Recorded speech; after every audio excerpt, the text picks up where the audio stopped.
Hello everyone, my name is Nicole Pierri and I will be the Madam Chair for this debate. After me, there are my colleagues and speakers for today's topic. Sara Vannoncini will be speaker number 1 for the motion, and Elena Perazzo will be speaker number 2 against the motion. The motion of today's debate is converting to electric cars is not the right step to fight climate change. And now I will proceed to provide a brief introduction and some key elements of today's topic.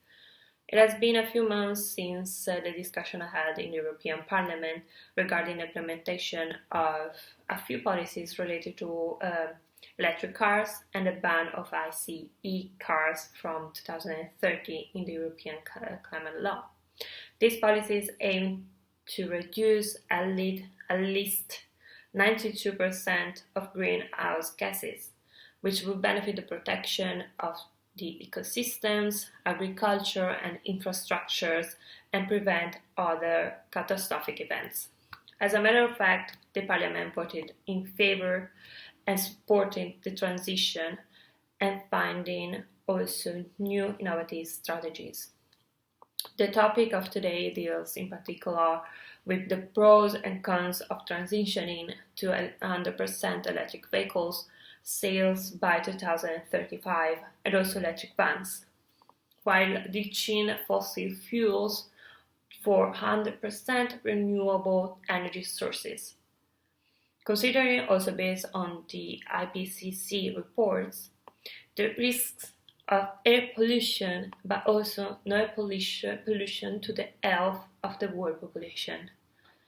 International Energy Agency, alongside Greenpeace, argues the importance of achieving such milestones in the IEA's Net Zero 2050 roadmap, reaching the aim of net zero emissions. Raising awareness about environmental sustainability and limited vehicular emission is also a role that governments have to implement in their policies and practices, narrowing the implementation gap between actions and targets. Current charging habits for electric vehicles will be unsustainable for power grids if adaptations are made before the goals of net zero for IVs are met.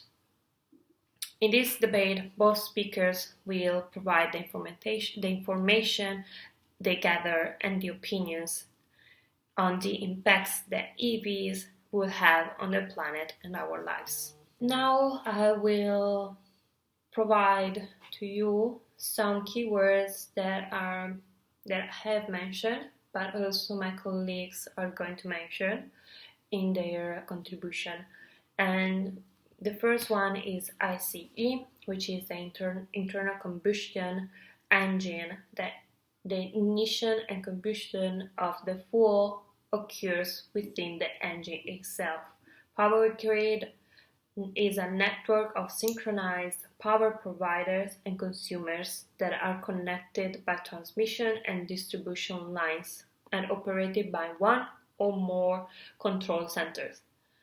Batteries are car batteries, which are rechargeable batteries used to start a motor of a vehicle. Vehicle to grid V2G technology.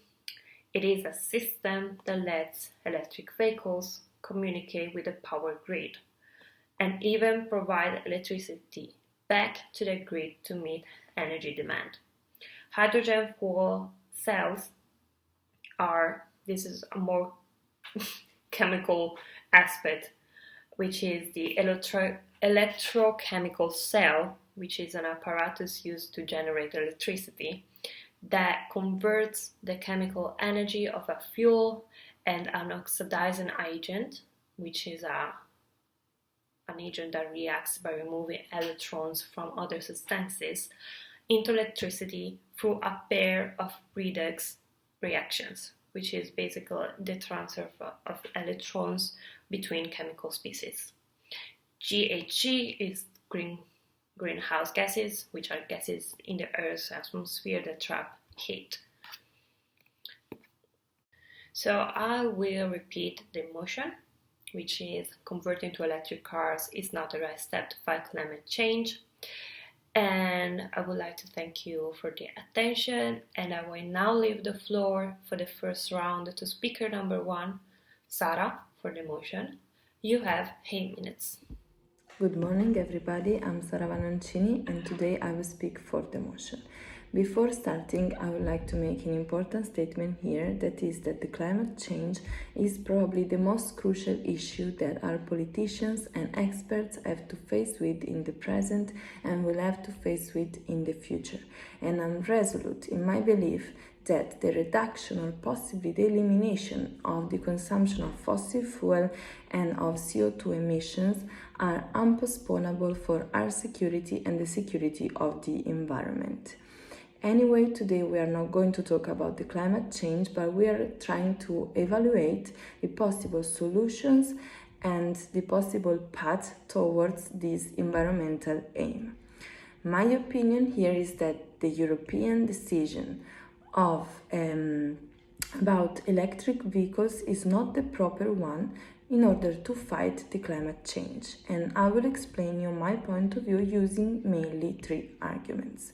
The first one is about the fact that electric vehicles are believed to be zero-emission vehicles, or at least with a very low environmental impact. But this is actually not true. And this is mainly because of the components of these electric vehicles, especially of their batteries. In fact, their batteries are composed by elements like lithium, cobalt, manganese, and also nickel and rare earths. We know that the most part of these materials are not recyclable today. And for example, a study from the United Nations said that today the 5% of these materials are currently recycled, and if we analyze some territories in the world, this percentage gets even lower. We know also that the techniques and technologies that today we use to recycle them are actually very dangerous for the climate. In fact, we use mainly 2 processes, and these are the use of extreme temperatures or the use of acids. Both these processes create hazardous waste that our environment has to deal with in the future. We also have to be aware of the fact that even if in the future different technologies will be implemented, it's very likely that not all the countries of the world will have an actually availability and possibility to use these technologies, while only probably the most developed countries will be able to use them, and also they may not use them because of the lack of sensitivity of their governments on this environmental issue. Another interesting fact is that the only material within the ones that I mentioned you before that is actually recyclable is cobalt. But this is an interesting example because cobalt comes and raises other issues, in particular about human rights. This is because, again, from a United Nations report, we know that the most important producer of cobalt is the Democratic Republic of Congo. And we know that in this country there is a huge exploitation of the labor force of women and children. And furthermore, the workers and miners that have to deal with these materials, raw materials, are not provided with any kind of protection while obviously working. Another issue about this fact that the cars are believed to be with a very low environmental impact is the fact that their impact actually depends on the source that they use, and especially the source that is used to produce the electricity they use. And we know from research and studies that still today the most part of the energy in the world, about the 60%, is still produced from fossil fuel.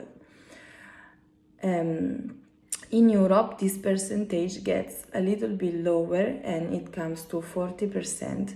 But we know that, for example, the most productive country in Europe, Germany, still uses the 50% of electricity coming from fossil fuel resources. Italy is about the 63%, and a very important exception here is France, but this is because the presence of nuclear power. Another relevant and interesting data is that in order to produce traditional cars, we have the emission of between 7 to 10 tons of CO2, while to produce an electronic vehicle we need around between 16 and 19 tons of CO2. My second argument is about the fact that supporters of this policy usually say that we need to get rid of our dependence on countries like Russia and their resources, natural resources. And I couldn't agree more on this. This is totally true. We need to get rid of this dependence because obviously this dependence gave Russia a high confidence, and a confidence that allowed it to actually invade a sovereign country. But here we have to wonder, and we have to focus on the fact that probably we are not just getting rid of dependence on Russia. We are probably shifting our dependence from Russia to another country, especially China. This is because China today owns or controls, directly or indirectly, the 90% of the rare earths in our world. And also in a high percentage it controls other important materials like lithium, that is not only used in electric cars but also in our phones, for example. So we have to wonder whether it's appropriate to have this risk of another dependence and to risk another possibility of a situation like in Ukraine, for example, in Taiwan. Thank you, Sarah, for your interesting contribution. And now I'll leave the floor to speaker number 2, Elena, for against the motion, and she also has 8 minutes. Good morning, everyone. My name is Elena, and I'm the speaker against the motion.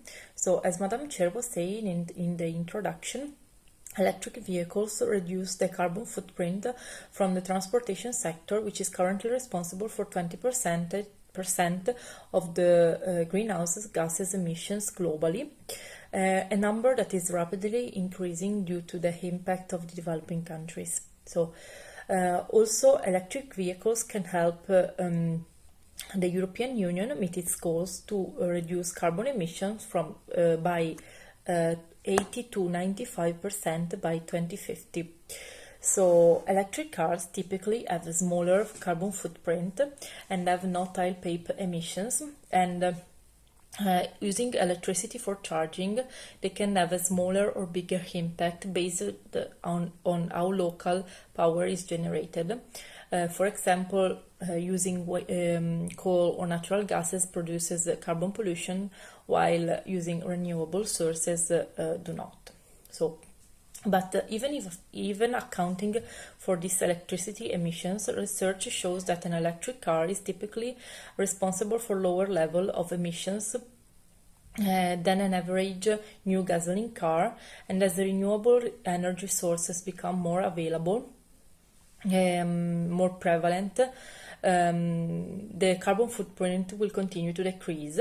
The adoption of electric cars can also add a layer of energy security in countries where petrol and diesel and oil are not are imported and their prices is volatile and it customers hard. For example, I know this cannot be said for countries, but in New Zealand they import all of their petrol and oil, but can almost cover all of their energy consumption through hydro, wind, geothermal, and solar. So another thing to be said about the electric vehicles is that they're more energy efficient than gasoline vehicles, since they directly convert energy into motion, while traditional cars have to burn fuel and then convert the heat into motion.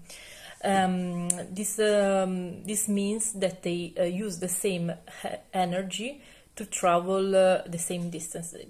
They use less energy. Electric vehicles use less energy to travel the same distance. So this can also help reduce the fossil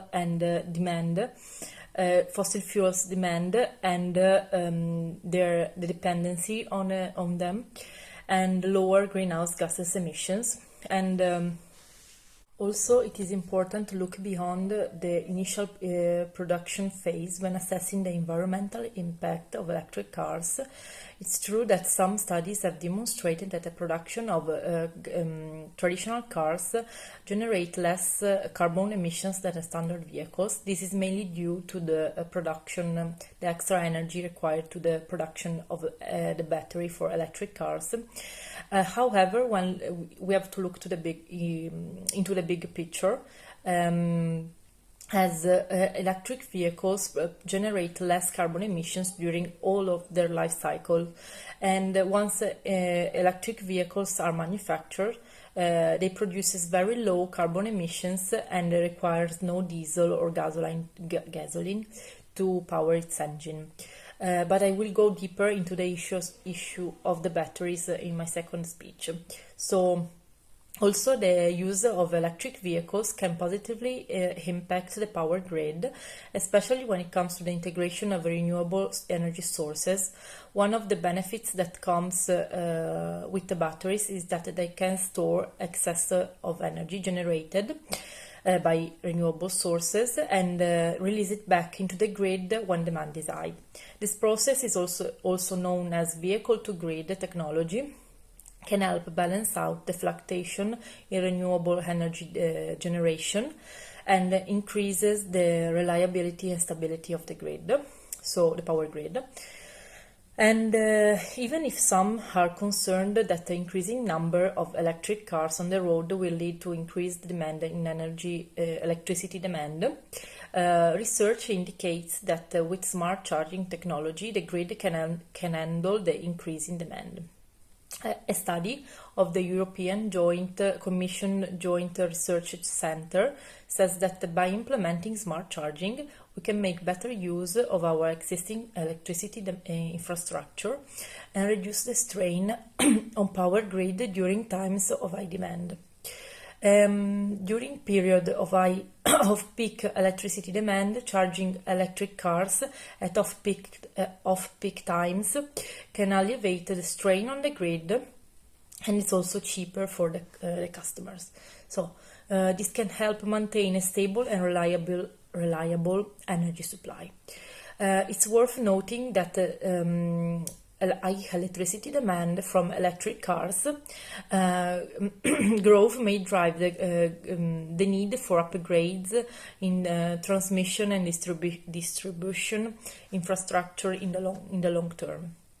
So this is also to be taken note of. And also electric cars charging will increase significantly in the coming years because of government initiatives. So, and also, if electric cars still have high prices, so they are not really accessible to everyone. As more are produced through mass production techniques, the cost of production is likely to decrease due to economies of scale.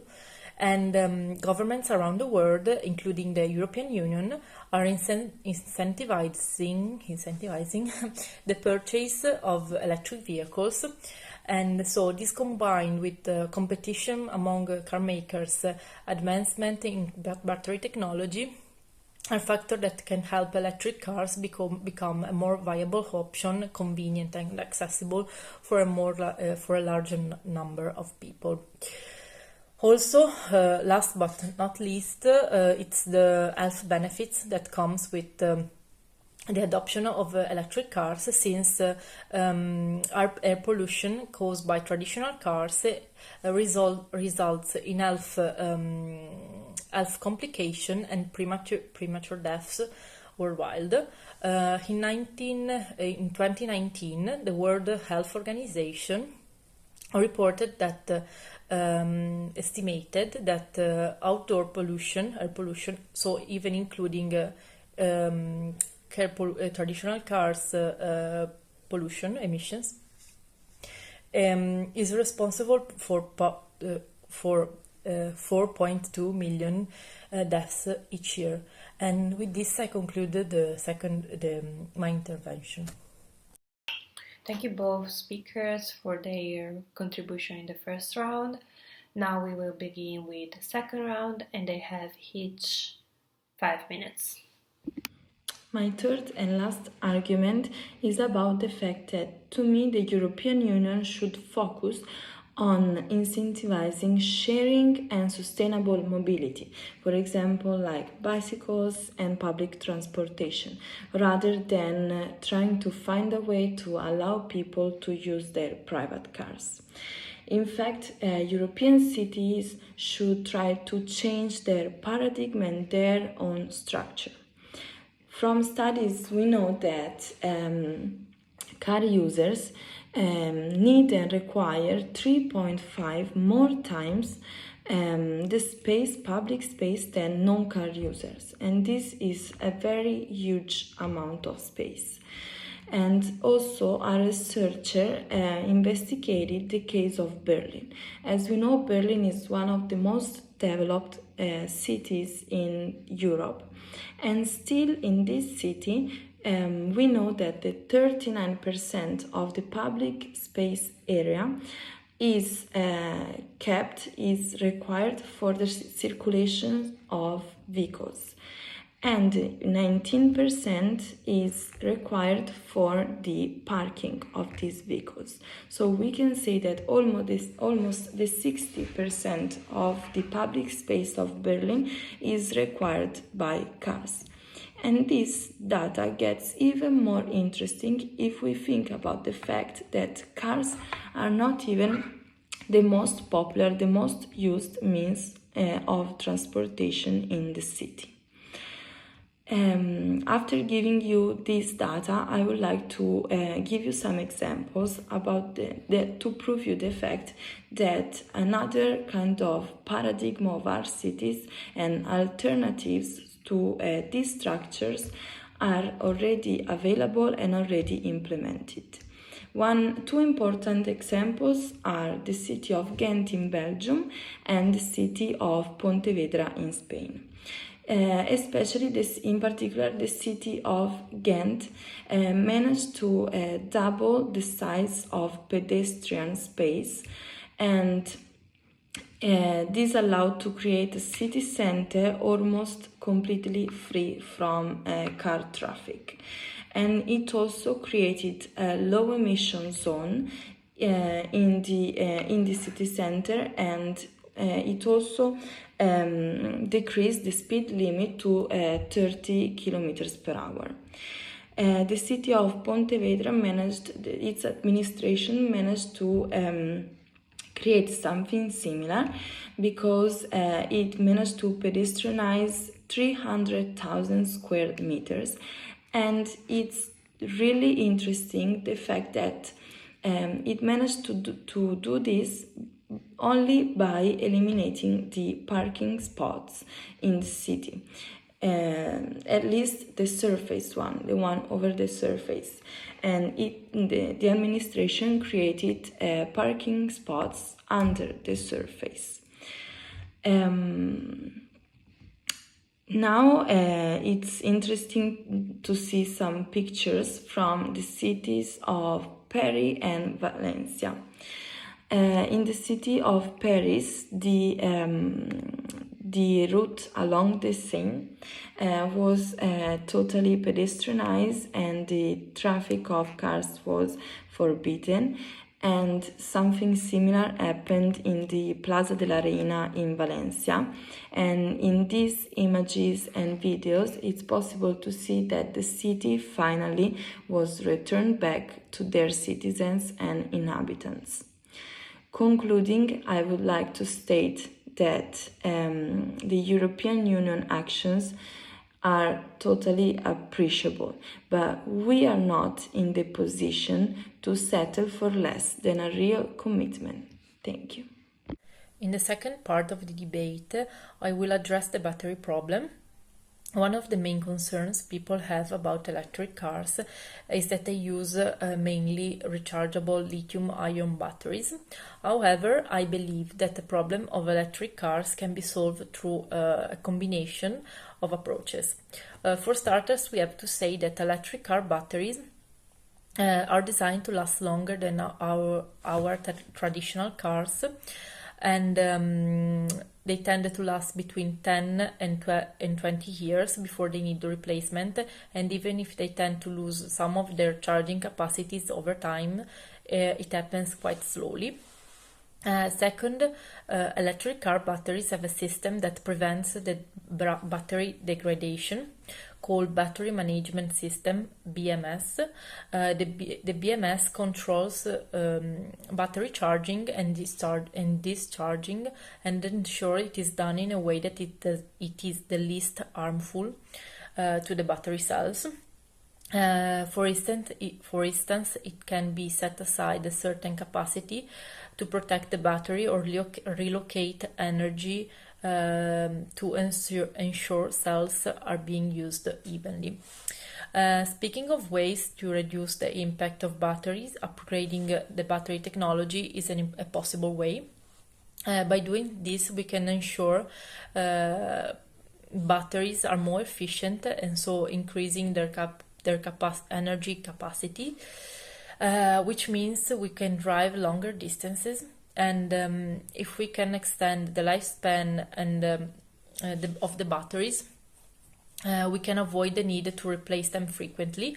Also, improving recycle and reuse of a battery it's an important step, and this would also help reduce the environmental impact of producing new batteries, and in this way the demand of new batteries would also be reduced.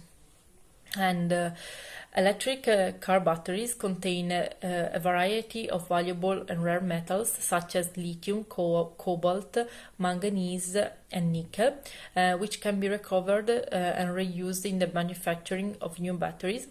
And there are a growing number of companies and initiatives that are focused on the recycling of battery cars, and such as the Relive projects, and the European Union in 2020 has introduced regulations that require the recycling of electric car batteries and set targets for the recovery of certain metals. So it is possible to recycle and reuse the batteries, and while it is a lot of work, it is an option. So with innovation and technology, it's important to look at the bright side. Another option can be developing alternative battery chemistries. Researchers are exploring alternatives that could replace the lithium-ion batteries, such as that can potentially offer higher energy density, faster charging times and longer lifespans. And one of the promising alternative could be solid-state batteries that use a solid electrolyte instead of a liquid one. And this has the potential to increase energy density, improve safety and reduce cost. Also, other options are sodium-ion batteries and zinc-air batteries. And there are companies that are researching actively and investing actively in this. For example, Toyota is investing heavily on the solid-state batteries. Uh, Another option to explore is the alternative power sources for electric cars, such as hydrogen fuel cells. These fuel cells generate electricity by combining hydrogen and oxygen and produce only water as byproduct. And the US Department of Energy is actively researching this option. And while these alternatives chemistries and hydrogen fuel are still show promise, they are still in their early phases. And so this could take several years. But also with technology improvement and advancement, they are an option for the future. So as the prices continue to drop and innovation continues, it is important that policymakers and industry leaders take responsibility for the labor practices associated with mining and developing batteries. In conclusion, by addressing the battery problem, we can make sure that electric cars remain a more sustainable option for reducing greenhouse gas emissions. And while these may not be immediate solutions, we can be confident that in the future there is progress and the benefits will come. So thank you for your attention. My speech is done. So thank you both speakers for their contribution in these 2 rounds, and I will proceed providing a small summary of the main things that were being said. The first one is that said by Sarah is that electric vehicles are actually not emission free, whereas Ellen responded to that saying that as much as they are not emission free, they reduce these emissions by a lot. Also, the problem, one of the main issues, is the components of these batteries used for electric vehicles, where Sarah said that the components lithium, nickel, and other materials are actually very damaging to the environment, and also how they're being extracted is an example of exploitation of the region, and also is not accessible by everyone around the globe. And Eleanor responded that using these materials in producing batteries are a problem that is going to be solved in the next years, and by also increasing, for example, the lifespan of these batteries, or changing the components, and also constructing these solid state batteries, for example. And another thing that is related to batteries is how they are recycled. Sarah denounced how the recyclement of these batteries is very damaging for the use of substances such as cobalt, which creates emissions in the air.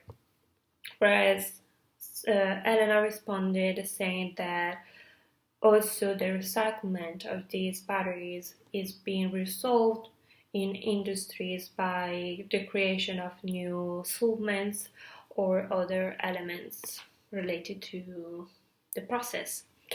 And also another thing is that Sarah said is that electricity is still being generated by fossil fuels, and the only way is also to avoid this amount of emissions is by finding and focusing on more sustainable behaviors of the society.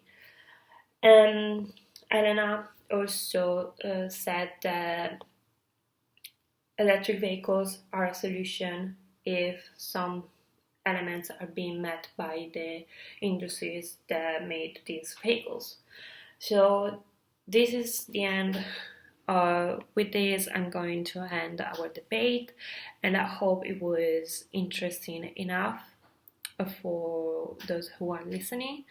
And we would like to have some of your questions and provide some answer to them to help you in understanding more of the topic. Thank you so much for also the professor and my colleagues and speakers for today. Have a nice day.